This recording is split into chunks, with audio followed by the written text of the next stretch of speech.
Problems perfect గా solve చేయాలంటే ఈ బేసిక్స్ తెలియాలి. సో ఇవి నేర్చుకుందాం.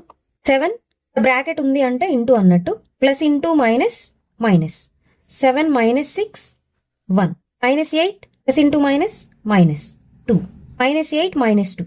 సేమ్ సింబల్ ఉంది అంటే యాడ్ చేసి ఇక్కడ ఏ సింబల్ ఉందో అదే సింబల్ పెట్టాలి. So 8 plus 2 10, minus minus 10 minus into minus plus 3. ఒక ప్లస్ ఒక మైనస్ ఉంది అంటే మైనస్ చేయాలి. 10 మైనస్ 3 7. బిగ్ నెంబర్ కి ఏ సింబల్ ఉంటే అదే సింబల్ యూజ్ చేయాలి. ఇక్కడ బిగ్ నెంబర్ 10 కి మైనస్ ఉంది కాబట్టి minus 7. 6 minus into minus plus 2, 6 plus 2 8. 6 ఇక్కడ minus 8 plus into minus minus 9 plus into plus plus 70. Minus 8 minus 9 plus 17. 2 numbers కి సేమ్ సింబల్ ఉంది కాబట్టి 2 నెంబర్స్ యాడ్ చేసి ఏ సింబల్ ఉందో అదే సింబల్ యూజ్ చేయాలి.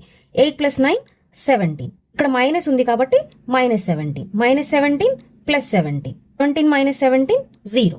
దీనికి ఆన్సర్ ని కామెంట్ చేయండి.